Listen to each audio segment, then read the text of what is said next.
Now, also connected to the accusations that Dana has taken from the class action lawsuit are answers that he gave in his deposition, and then they also exposed some additional text messages that he sent. So you got deposition answers and text messages, but the answers that he gave in the deposition are very important to note. They're about Ronda Rousey, and the crux of their argument is right in those answers.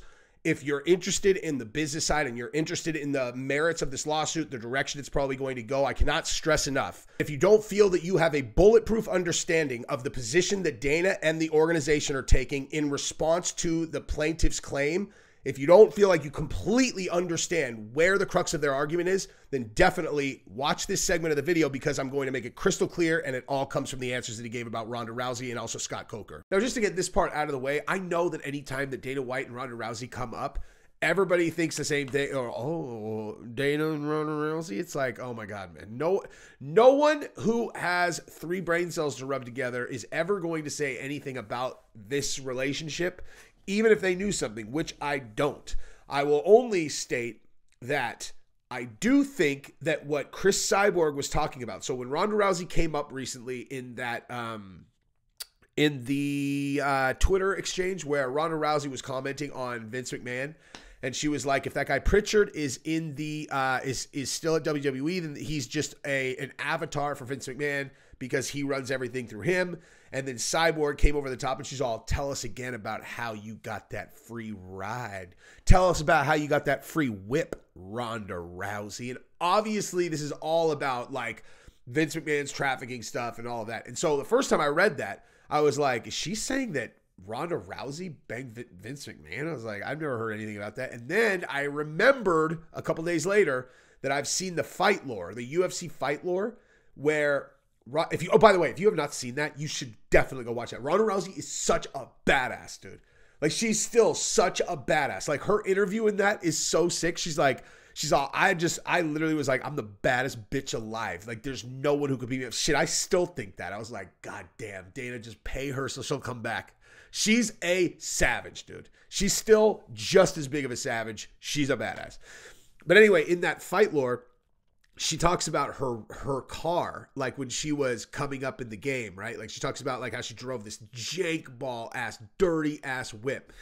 And when she first met Dana, I can't remember like if she pulled whatever, but like he was like, dude, so bottom line, Dana did buy her a car. I don't know what Cyborg is talking about because she quoted Schaub, and I know Schaub, and I mean, obviously, like, Schaub's one of my good buddies, and Schaub has definitely 100% never said that she, like, this was some kind of, like, Vince McMahon, Janelle Grant, like, Ronda Rousey, Dana White exchange this for car. But I'm pretty sure that that is what Cyborg was referencing, and she's been trying to bait Ronda Rousey into a fight her entire career. And I'm just going to go on record with 2 things on that topic. Number 1, I hope that Cyborg is successful, because I would love to see Ronda Rousey come out of retirement and for Dana to bring Cyborg back to UFC. I would love to see both of those things happen, especially because we don't really have a 145-pound champion now. And, you know, Kayla Harrison against Cyborg, that sounds pretty fun. Ronda Rousey coming back, that sounds pretty fun. And the other thing I want to go on record with is that this picture from 2012, Ronda was looking cool like a fool in a pool, dude. Look at her bone structure, man. She's hot, dude. I don't give a fuck what anybody says. I don't know if anybody would disagree with that anyway, but I'm just going to say that that is a fact. And a girl that can break your arm, that makes her even hotter. So if you think Ronda Rousey is looking cool in 2012, why don't you go ahead and subscribe to this channel and ring the bell and then like this video. And if you think she's overrated, you can tell me that by liking this video and subscribing to the channel. I'm going to take a tally of votes at the end of the day. All right, so Bloody Elbow has these ads that sit on top of the article that you literally cannot get rid of. I don't understand how they work, but I'm going to go through this for the next portion of this video, which is the Scott Coker and Ronda Rousey stuff. So Dana White trashes Scott Coker as a very bad promoter, and we're going to talk. He's not just doing this to be a dick, dude. He's doing this because, again, it is like the crux of their argument hinges on this answer. So this is in response to them talking about Scott Coker taking UFC castoffs. So the question was, okay, I cannot believe this is right here. Dana White, that Bellator runs by taking UFC castoffs. the guy running the deposition says, all right, and you're saying Tito Ortiz and Mr. Jackson are essentially cast-offs because they're talking about a Rampage versus Tito fight. Dana says, that's Scott Coker's MO. Scott Coker doesn't build anybody, right? He doesn't turn anybody into stars. He just takes old names and recycles them. He's a very, very bad promoter. And then they say, okay, and White says, very bad at what he does. And they say, all right, and that's you're saying that I just want to understand you because Mr. Coker's been in several different promotions, right? And Dana says, right. And they say, okay. And White says, all failures. And again, this is going to come back to the crux of the argument, but I want to also show what they said about Ronda Rousey also. So, question. Right. Is it yours? So notwithstanding the fact that UFC got some, I think as you testified earlier, got some really great fighters from Mr. Coker's Strikeforce promotion, right? And White said that we turned into stars. When you have Ronda Rousey and you can't turn her into a star, you should probably go open a restaurant or something. And so is it your testimony that at Bellator, Mr. Coker is continuing to essentially recycle has-been fighters? And White says, well, no, he is recycling big names. And then they said, right. White says, that's what he does. Rampage Jackson is a huge name. Tito Ortiz is a huge name. And basically, he, takes guys with big names and puts on fights with them instead of turning guys into stars, even when he has a roster packed with stars, and one of them included Ronda Rousey. And then question, well, Ronda Rousey wasn't a star at the time that she was fighting under contract with Strikeforce, right? White says, till I turned her into a star. Okay? Listen to how he answered that. Till I turned her into a star. Question. Again, Ronda Rousey wasn't a star at the time she was fighting under contract with Strikeforce. Dana did not say, no, she wasn't a star. That's not what he said. He said, till I turned her into a star.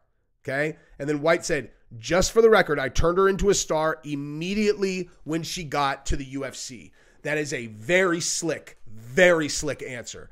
Because he actually later on, they're going to say this contradicts what Dana said earlier. Okay. So like as an example, right here, they said Dana White had a lot of curious. Actually, let me just look this up really quick. So contradict. Okay, here we go. So right here, Dana White contradicts previous statements. No, he didn't. And watch. So Dana White had a lot of curious statements, even in that short snippet. One of the yada. Here we go. Coker couldn't make Ronda Rousey a star, and that only happened when he himself turned her into a star on her first fight with UFC. Those have been completely opposite to what he previously said about Rousey when he raved about her already having a mainstream breakthrough star that he could make that could make him change his controversial stance about not wanting women in the UFC. Okay, now at first glance, 100% that looks like he contradicted himself. Right? It looks like he contradicted, but he didn't. And I'll show you why in a second. So back then, Dana says, I think she's a big thing now. She already done things that we couldn't get done. I mean, she's been on talk shows that we could never fucking get on. White said while Rousey was still on Strikeforce, noting her appearances on mainstream outlets, I heard she was the best-selling color of ESPN, The Body Issue. That's what I heard. My point is, she's one of those breakthrough stars. This is back then, by the way, obviously. You guys know I went to the Sons of Anarchy premiere with her. When we got out of the car, the whole place erupted. Like she was on the show or something. She's there. Okay, so what they're saying is that those comments right there are contradicted by his new statements, which was, till I turned her into a star. And then just for the record, he says, just for the record, I turned her into a star immediately when she got to the UFC. Okay? Now, that sounds like it contradicts it, but it doesn't, because a star, that is a completely nebulous languaged word right there. Okay? By saying I turned her into a star immediately when she got to UFC is actually not saying that she was not a star previously. When it says till I turned her into a star, right? That is like, whatever. But I turned her into a star. So he said, just for the record, I turned her into a star immediately when she got to the UFC. He can be saying that he made her a star in the UFC. Okay, he's not saying she wasn't a star external of the UFC. It's a slippery answer. It's slick, but it's a person who probably trained to give this answer. Now, here's why this is important, okay? Because like I said, this is the absolute key to both arguments. That you know what? I'm actually going to put this at the beginning of the video also. I did a separate video earlier, and I put this at the beginning of the video, and I'm going to do it again right now, okay? Question for you guys. If Conor McGregor would have come up in a different organization, could he have become as big of a star as he did in the UFC? I'm not saying yes or no. I'm not even saying what I think. If he would have signed with Bellator initially, Conor McGregor, could he have become the global superstar that he became fighting under the UFC banner? I want you guys to answer that, and I don't necessarily feel like I know yes or no. He's the perfect person to ask that question about because nobody has bigger star power and more ability to connect with the audience and also have the fighting to back it up. If anybody could have done it outside of UFC, it would have been Conor McGregor. Do you guys think that Conor could have done it without the UFC? And why that's relevant is because what the fighters in the plaintiffs are claiming is that they were never able to get their market value because the UFC locked them into long-term contracts and they were never able to test their actual value on the open market because they were locked in. And UFC used anti-competitive things, so on and so forth, etc. Here's what it is, though. What the UFC is saying is that they are the ones who made them into stars, that they would not have been stars absent the UFC. And the ones who were stars already chose to sign with the UFC, and they agreed to the contract terms that were put in front of them. So when Dana is saying he's that Scott Coker is a garbage promoter and he couldn't make stars out of these guys, what he's saying is, I mean, that's like the entire crux of his argument, is that these people who we locked into contracts, we created the value. And there is a very strong argument that that's accurate, right? That's why I brought Conor McGregor up. It's like, could Conor McGregor have gotten to where he was in terms of market value without the UFC? Because if you think about all kinds of guys and like what, so like Nate, I don't even know. Think of anybody, dude, right? Think of George Masvidal. Right? George Masvidal is a fighter who has fought in a lot of different promotions. He's popular, but he's not making real money, right? But then he has a breakout moment on the biggest stage there is, the UFC stage, and then he becomes an international superstar, and he ends up retiring worth millions of dollars while being locked into UFC contracts, right? This idea that people can't, that they have no opportunity to do XYZ because they're locked into UFC contract has been disproven historically, right? And so these guys who are like, well, I ended up retiring without money because I wasn't able to go test my free market value, yada, yada. And it's like, okay, but your market value was created by the UFC. Now, let me just make perfectly clear that I do not think the UFC, I don't think fighters are being compensated as fairly as they could. But that's not because the UFC, just because UFC use anti-competitive practices. It's because the UFC has the best machine and the best marketing vehicle and the best platform. The reason that they are not being compensated as well as they could is because in NFL, NHL, NBA, MLB, there is collective bargaining with the players' unions. Okay, this is like absolutely just fact. That is what the difference is. That's why all the other professional sports, they get paid a bigger percentage than they do in the UFC. It's about collective bargaining, and they don't do it. Now, am I going to sit here and tell you that if like one of the fighters, well, hey guys, we need to start unioning up, that would go over well and the UFC would just take that line down? No, of course not. If it was a big enough person, this is what it would actually take, is it would take a UFC fighter to be completely selfless, right? Because if they were big enough that the UFC needs them and they wanted to be like, look, guys, we need to unionize, yada, yada.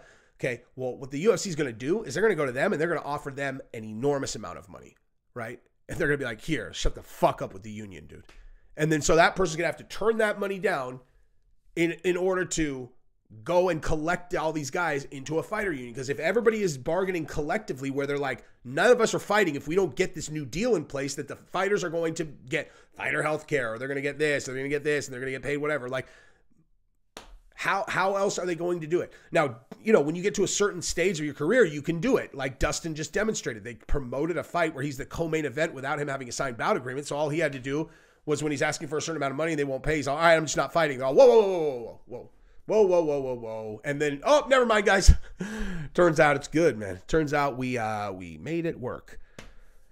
Anyway, I actually did a much longer video about this that I'm going to upload either on my other channel or I'll put it in members only. I went long enough about the jail stuff that I'm actually just going to shut this thing down. Anyway, I love you guys. Subscribe to the channel if you haven't yet. Let's chat soon. Bye-bye.